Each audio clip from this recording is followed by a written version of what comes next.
Las guerras civiles en la historia de las naciones siempre representan puntos de inflexión en los cuales se replantean cuáles son los fundamentos mismos del país, y este fue el caso de la Guerra Federal. Para comprender la Guerra Federal, tenemos que dirigirnos al siglo XIX y a los movimientos económicos que propiciaron estos cambios sociales y políticos. Como vimos en otros documentales, durante el siglo XIX la economía y la política boliviana se manejaban en dos ciudades, Sucre y La Paz.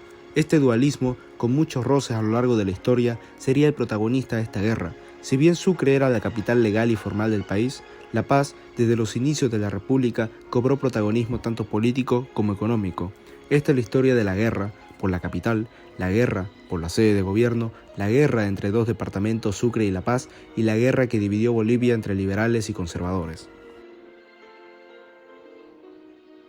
Para explicar los orígenes de la Guerra Federal, tenemos que remontarnos al año 1880, un año después de la trágica Guerra del Pacífico que dejó muy mal parada a Bolivia y nos quitó el departamento del litoral y nuestros derechos sobre las costas del Pacífico.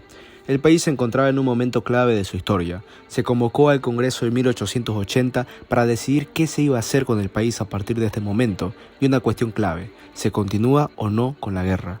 ¿Se sigue luchando por las costas del Pacífico acompañando a nuestros aliados los peruanos? ¿O por otro lado, aceptamos la derrota, abandonamos a nuestros hermanos peruanos, abandonamos el mar y el litoral e intentamos reconstruir el país a partir de esto?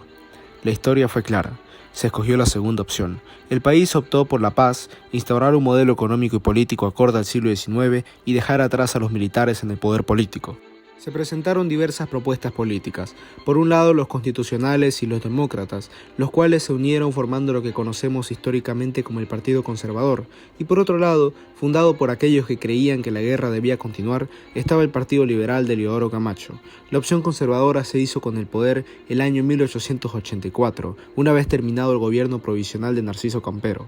Se sucedieron los gobiernos conservadores de Gregorio Pacheco, Aniceto Arce, Mariano Baptista y Severo Fernández Alonso, los cuales tuvieron estas características en común: una educación religiosa y pública, un Estado facilitador, el beneficio y la explotación de la minería, sobre todo de la plata, una política agraria poco favorable al campesino y al indígena, una política electoral segregadora que dejaba a un lado a más de la mitad del país, y la modernización industrial y tecnológica de la nación.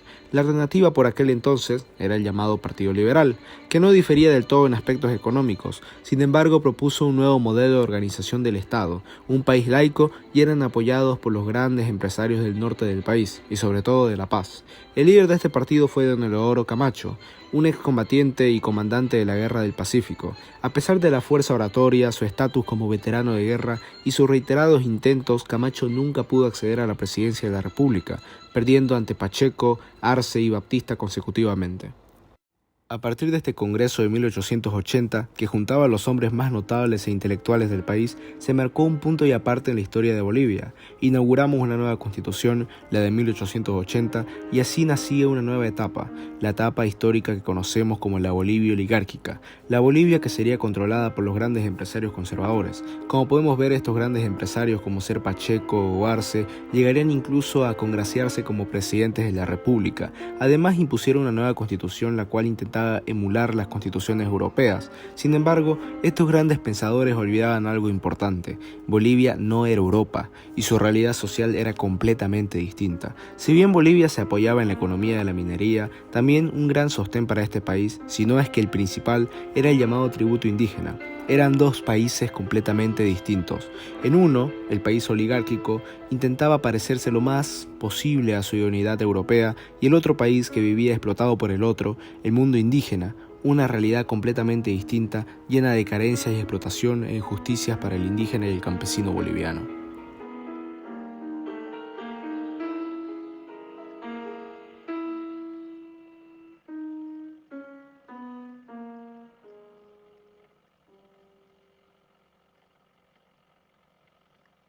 Gran parte de los sucesos históricos suceden sobre todo por grandes movimientos políticos, sociales y económicos, pero sobre todo económicos.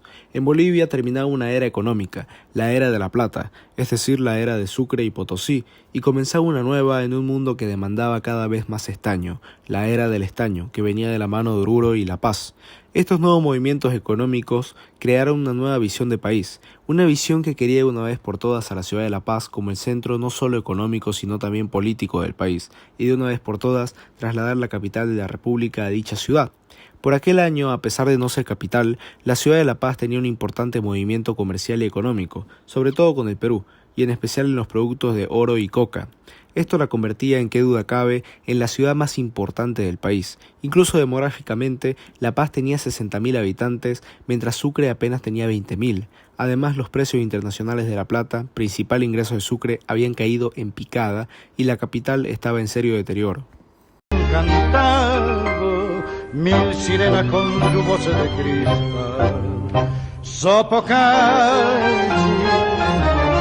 de mis años juveniles, 15 abriles, quien volviera ahora a tener Miraflores, mi refugio dominguero, solo espero a tu regazo volver y cantar mi serenata bajo tu luna de plata cerca del amanecer.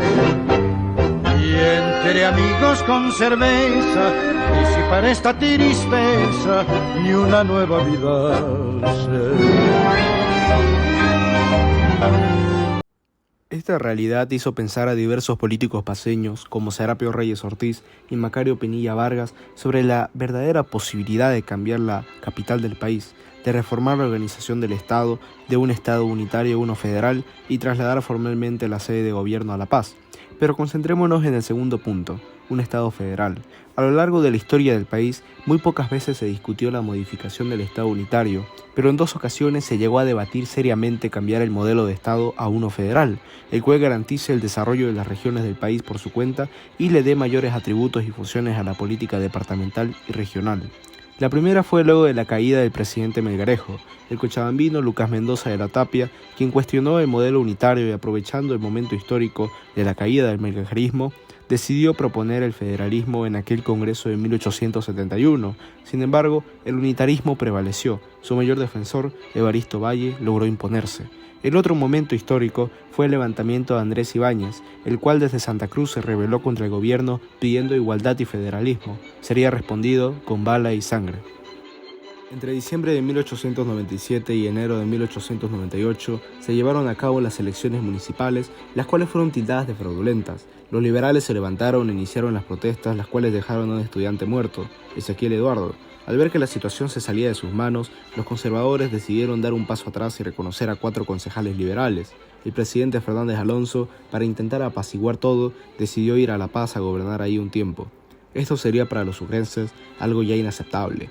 Este hecho marcaría una nueva división entre Sucre y La Paz, pero el momento en que el conflicto sería inevitable ocurrió el 12 de diciembre de 1898, cuando los políticos paceños decidieron crear la Junta Federal de Gobierno, un gobierno paralelo que desconocía completamente al gobierno de Fernández Alonso y al gobierno ubicado en Sucre. Esta junta estaba compuesta por José Manuel Pando, Serapio Reyes Ortiz, Macario Pinilla Vargas y como secretario de la junta el futuro presidente electo Fernando Eloy Huachaya. Por otro lado, al mismo tiempo, los indígenas y campesinos se rebelaron contra el gobierno conservador y decidieron demandar más derechos y denunciar las injusticias y los malos tratos que recibían.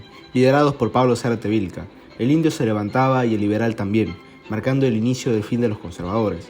La esposa del coronel Pando, Carmen Guarachi Sinchi Roca, con gran relación con los indígenas, programó reuniones entre su esposo el caudillo liberal y el líder indígena Zárate Vilca para formalizar esta alianza.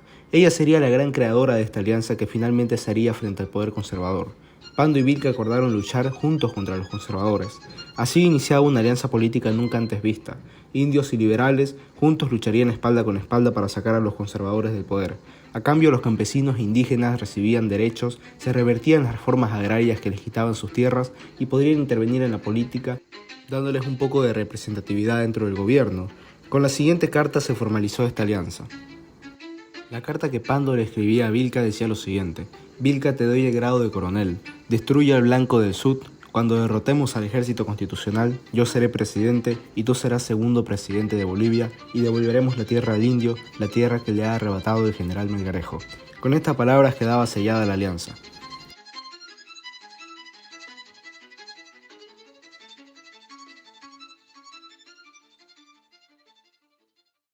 Pero ¿cómo comenzó el conflicto armado? Tenemos que ir a finales de 1898. El presidente ya por aquel entonces pasaba mucho tiempo atendiendo asuntos de Estado en La Paz, pero los paceños querían más, querían la capital.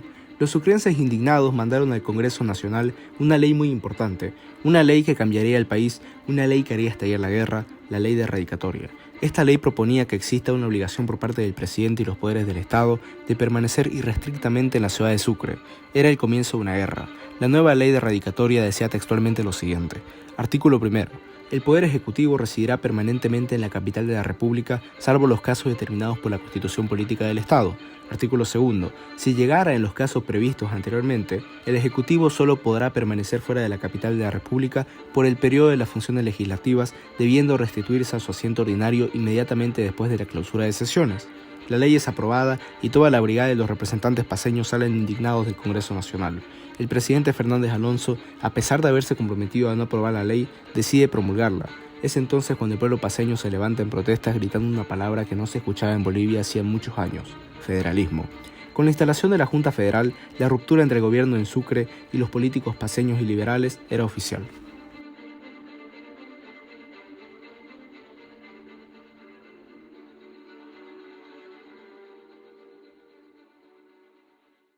A su vez, para comprender la Guerra Federal, tenemos que analizar a sus tres principales protagonistas: el coronel José Manuel Pando, el presidente Severo Fernández Alonso y el líder indígena Pablo Zárate Vilca. Estos tienen grandes y extensas biografías, sin embargo para este documental vamos a analizar los principales rasgos de estos personajes. José Manuel Pando, explorador por instinto, un militar que comenzó su vida política en el partido de Leodoro Camacho, el Partido Liberal. El 9 de octubre de 1894, el coronel Pando fue elegido como nuevo jefe del partido, sustituyendo a Leodoro Camacho. Como nuevo líder del partido, comprendió que el conservadurismo no dejaría el poder por la línea democrática y que el gobierno tendría que ser tomado por las armas, y que si el cambio llegaba sería por la fuerza. Por otro lado tenemos a Severo Fernández Alonso, que era un abogado que se especializó en asuntos empresariales, logrando amasar fortuna siendo abogado de las grandes empresas mineras del país, y de esta manera también consiguió un roce político y finalmente la confianza de los caudillos conservadores, quienes lo elevaron hasta la presidencia de la República. De una personalidad tranquila y un temple más que nada conciliador, sin duda alguna no era un presidente para tiempos de guerra. Finalmente, Pablo Zárate Vilca, también llamado el temible Vilca, se destacó desde temprano como uno de los mayores defensores de la causa indígena. Vilca es uno de esos líderes que aparecen solo cada medio siglo, esos líderes que cambian el curso de la historia atreviéndose a alzar su voz por sus comunidades. Podemos cuestionar sus métodos, pero sin duda alguna la mayor causa de su vida fue cambiar la situación deplorable en la cual se encontraban sus hermanos, e hizo todo lo que estaba en su poder y en sus manos para lograrlo.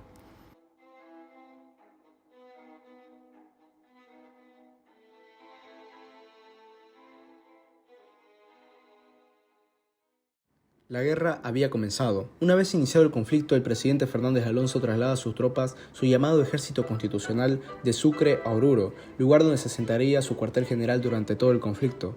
La idea principal de este ejército y su estrategia era tomar La Paz o al menos intentar bombardearla, y con ese motivo se trasladaron hasta Viacha, a las puertas mismas de la ciudad de La Paz. Los líderes militares de este ejército fueron Julián María López y Pedro Vargas. Mientras tanto, los federales, en un inicio sin armas, sin municiones y sin mucho que hacer frente a una hipotética guerra civil, reciben una esperanza con la llegada de 1.500 rifles Mannlicher, 500 carabinas Winchester, 500.000 proyectiles y 1.200 uniformes provenientes del Perú. Este aprovisionamiento se logró gracias a las gestiones del ex embajador Claudio Pinilla, el cual cambió sin duda alguna el destino de la guerra.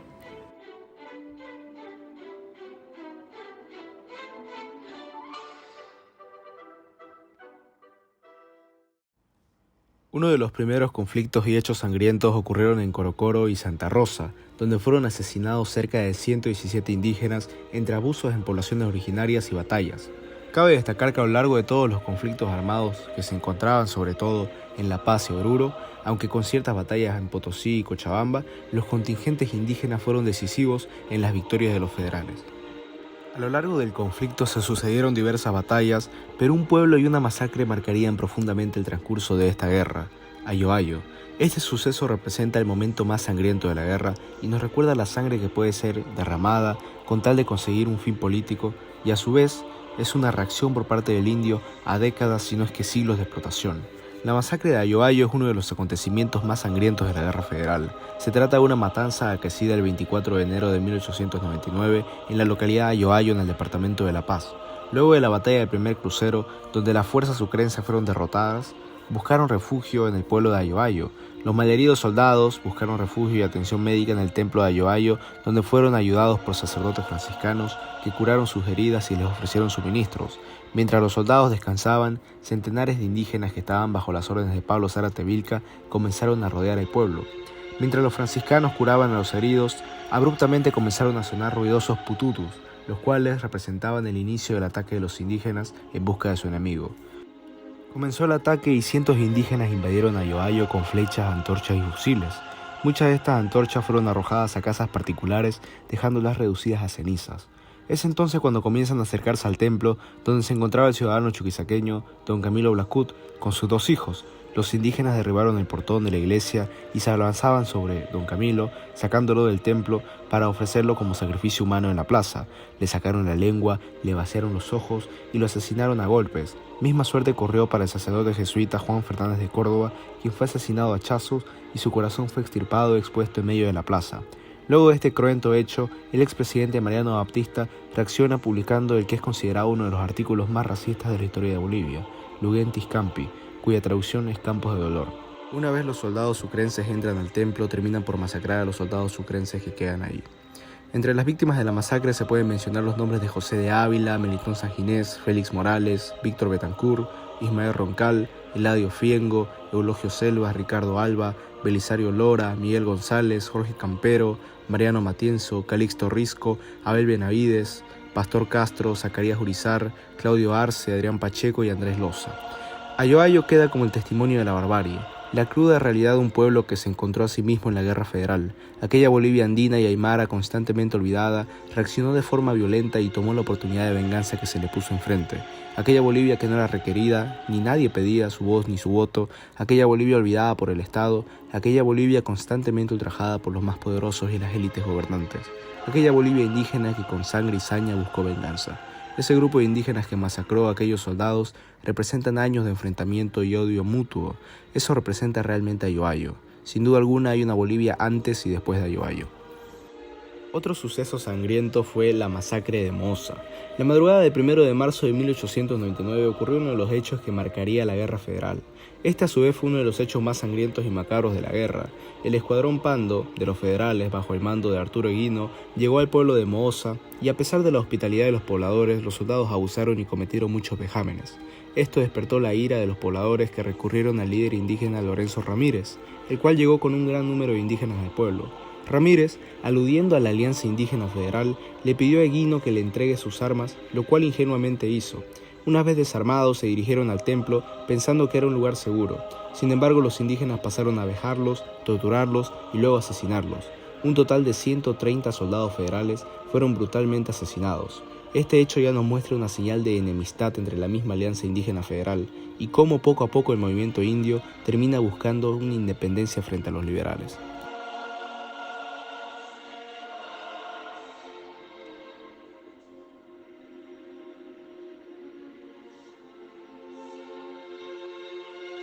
Después de cerca de 4 meses de conflicto, llegó la batalla final, la batalla del Segundo Crucero, la cual marcó el fin de este conflicto y la derrota final de los conservadores. 10 de abril de 1899, el día que cambiaría la historia de Bolivia para siempre.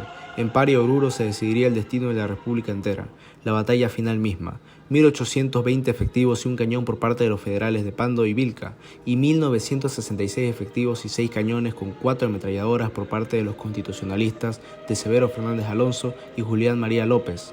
4 horas de conflicto, incendios, rifles y hachas, un río de sangre corrió en Paria aquel día. Un total de cerca de 1000 víctimas entre muertos y heridos dieron como resultado la indudable victoria de los federales frente a los constitucionalistas, sellando el fin de la guerra y marcando también el fin de los conservadores en el poder.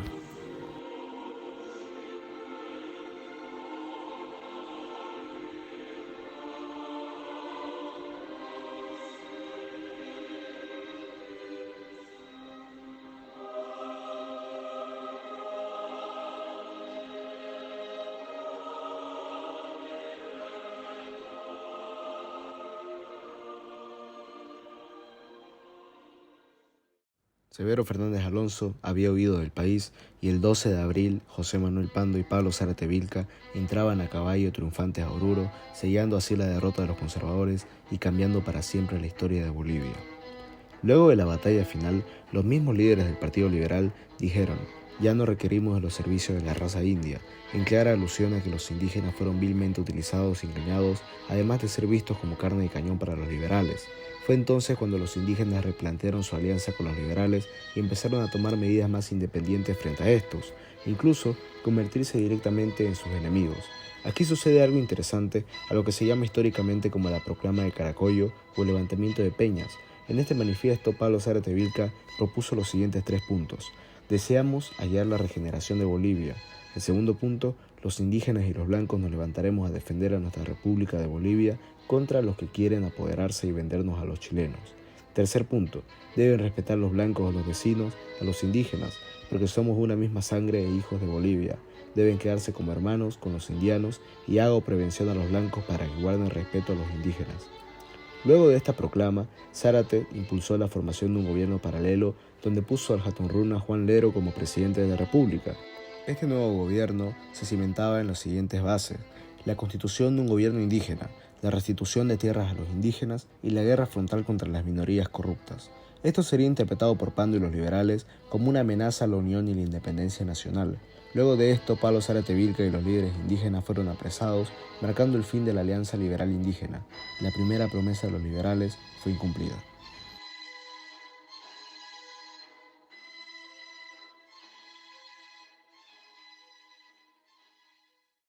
Pero ¿qué pasó luego de la guerra? Una vez los liberales tomaron el poder, llegó el momento de supuestamente llevar a cabo todas las promesas de cambio que se hicieron durante la campaña, tanto política como militar. Para esto se reunieron en la ciudad de Oruro, la cual fue declarada como capital temporal de la República, mientras los políticos victoriosos decidirían qué pasaría con el asunto de la capital. Pinilla y Reyes Ortiz demandaron declarar a La Paz como capital legal y formal de la República, mientras Pando decidió retroceder y no quitarle la capital a Sucre, sino que simplemente concederle la sede de gobierno a La Paz y mantener la capital en la Ciudad Blanca. Él creía que la guerra nunca terminaría y la sangre nunca dejaría de correr si se declaraba a La Paz como capital. Finalmente se impuso la decisión precavida de Pando y se mantuvo la capital en Sucre. La Paz nunca fue capital. Segunda promesa incumplida. Luego de esto se convocó a la Asamblea Nacional y se eligió a los distintos convencionales para poder revisar 2 temas cruciales: quién sería el nuevo presidente y el federalismo. No fue complicado para el coronel Pando lograrlo. 57 votos convencionales lo consagraron como presidente de la República de Bolivia. Logró aquel sueño, el sueño de ser presidente, aquello que Camacho nunca pudo lograr, poner un presidente liberal en Bolivia. Lo acompañarían Lucio Pérez Velasco y Aníbal Capriles como primer y segundo vicepresidente respectivamente. El segundo punto de la agenda, y quizás el más importante, la cuestión federal. Ya una vez terminado el conflicto, diferentes referentes liberales, como ser el futuro presidente Ismael Montes, comenzaron a cuestionar la eficacia del federalismo y una vez comenzó el debate, se impuso mantener la Constitución de 1880, es decir, implícitamente mantener el modelo unitario. Pero el debate de todas maneras se inició en la convención. Personajes como Federico Díaz de Medina, Eufronio Vizcarra y Abel Iturralde defendieron las ideas del federalismo, mientras que el futuro presidente Leodoro Villazón, Juan Misael Saracho y Domingo L. Ramírez defendieron el unitarismo. Después de un arduo debate, un asambleísta federal llamado Miguel Velasco propuso la postergación del debate y el voto final lo tuvo el vicepresidente Pérez Velasco, el cual decidió finalmente postergar el asunto federal para la siguiente legislatura. No se volvió a hablar más del tema. La promesa federal y la bandera de lucha del federalismo quedaron en meras palabras. Tercera promesa incumplida. Bolivia sigue con el modelo unitario. Pero ¿qué pasó con los 3 protagonistas de esta guerra civil? Pando se convirtió en presidente, incluso uno de estos 9 departamentos tiene su apellido. Durante su gobierno se ejecutó el primer censo nacional, se hicieron ferrocarriles y carreteras, reestructuró el ejército nacional, facilitó la llegada del primer automóvil a Bolivia traído por Artur Poznański y logró superávit en la balanza comercial gracias al auge del caucho boliviano. Además, tuvo que enfrentar la Guerra del Acre, la cual culminó con el Tratado de Petrópolis. El año 1904 le entrega la presidencia a otro liberal, al hombre que lo acompañó durante la guerra, Ismael Montes Gamboa. Alejado del liberalismo boliviano, decide romper con el Partido Liberal e impulsar la fundación del Partido Republicano, el cual llegaría al poder más adelante. La muerte de Pando fue extraña, para algunos un asesinato político, para otros un simple derrame cerebral. Su cuerpo fue hallado sin vida en un barranco. La muerte encontró al expresidente Pando el 17 de junio de 1917. Así acababa el hombre que llevó al Partido Liberal al poder, el militar y terrateniente general José Manuel Pando Solares. El expresidente Fernández Alonso, tras su huida del país rumbo a la Argentina, pasó muchos años reflexionando acerca de su presidencia, el fin de la misma y su posible retorno al país. Finalmente volvió a pisar suelo boliviano durante el gobierno de Leodoro Villazón, con el cual, a pesar de ser liberal, tuvo una amena relación. Incluso el presidente Villazón lo nombró ministro plenipotenciario en Chile y Argentina. Volvió al ejercicio de la abogacía, llegando a convertirse en presidente de la Corte Suprema de Justicia. Posteriormente retornó a la política siendo senador por Chuquisaca y luego presidente del Congreso Nacional, por lo cual es conocido como el presidente de los tres poderes, por haber sido presidente tanto del Poder Ejecutivo entre 1896 y 1899, presidente del Poder Legislativo entre 1892 y 1896 y el año 1922 y presidente del Poder Judicial en 1914. El expresidente Fernández Alonso fallece el 12 de agosto de 1925 a la edad de 76 años. El destino de Vilca sería trágico. Estuvo apresado durante más de 4 años para que luego un amotinamiento lograra huir para poco después volver a ser atrapado y esta vez ser ejecutado y fusilado por el gobierno. Así moría aquel que tenía que ser el segundo presidente de Bolivia, asesinado en el año 1905 por aquellos a los que alguna vez llamó hermanos y aliados, ejecutado por el partido de su compadre, el coronel Pando, en el cual confió y creyó, incluso dándole la victoria militar en la guerra y la presidencia de Bolivia en la política. Pero su figura es recordada y enaltecida cada vez que ocurre una injusticia contra un indígena, cada vez que un poderoso quiere abusar de sus poderes y cada vez que un abuso ocurre en una comunidad. El nombre de Zárate Vilca y su rebeldía vuelven para seguir luchando por justicia y equidad para todos en Bolivia, sin importar si eres indio o no.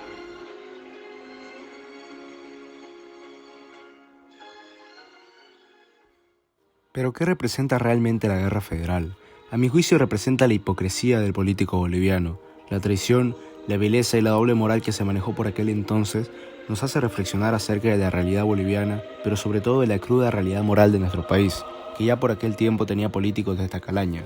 Con la muerte de Zárate Vilca, también morían las esperanzas de miles de indígenas y campesinos de conseguir una calidad de vida mínimamente digna, de lograr recuperar sus ancestrales propiedades y de poder intervenir aunque sea de una manera pasiva en la política nacional. Esa vicepresidencia, ese tú vas a ser mi segundo presidente que le prometió Pando a Vilca, nunca llegó. Lo que sí le llegó fue la traición y la cárcel. Lo cierto es que los liberales no creían en el federalismo, creían en el poder, creían en el manejo absoluto del aparato político y cuando probaron las mieles del sistema unitario y sus beneficios, rápidamente olvidaron el federalismo y se convirtieron en los más centralistas de todos. El federalismo fue una simple bandera llamativa para darle el nombre de una causa noble y transformadora a lo que en el fondo era la simple toma del poder. Parafraseando a George Orwell y haciendo una analogía con esta historia, está la siguiente frase. El poder no es un medio, sino un fin en sí mismo. No se establece una dictadura para salvaguardar una revolución, se hace la revolución para establecer una dictadura. El objeto de la persecución no es más que la persecución, la tortura solo tiene como finalidad la misma tortura y el objeto del poder no es más que el mismo poder. Pero también la Guerra Federal representa un viraje político importante para nuestro país, el cambio de la dinámica política que pasaba de Sucre a La Paz y cómo esta ciudad pasó a ser la protagonista de toda la política del siglo XX boliviano. Pando quizás no le dio la capital formal a La Paz, pero le dio la capital de facto. La realidad es que La Paz es la capital en los hechos. Si bien los bolivianos sabemos que la capital es Sucre, para los ojos del mundo, la comunidad internacional y la política, la capital es La Paz. El tan nombrado federalismo nunca llegó. Aquellas promesas de cambio hechas por los liberales a los paceños no se cumplieron. La Paz y distintos departamentos como ser Cochabamba y Santa Cruz ya por aquel entonces demandaban la instauración de un modelo federal. Sin embargo, nunca se tuvo una verdadera voluntad política. Se tuvo que esperar más de 100 años para tener algo parecido al federalismo y aún así no se respeta y el sistema unitario, centralista y muchas veces injusto continúa. El nombre de esta guerra civil es irónico, Guerra Federal. ¿Hubo algo de federal en todo esto? Lo cierto es que todas esas promesas de cambio nunca se hicieron. Fueron solo eso, promesas que quedaron flotando en el vacío de la historia. La realidad es que nada cambió drásticamente. La Bolivia oligárquica, la Bolivia segregadora y la Bolivia centralista continuaron. Lo único que cambió fue la sede de gobierno y el partido de gobierno. Los liberales buscaban el poder y lo obtuvieron. Nada más.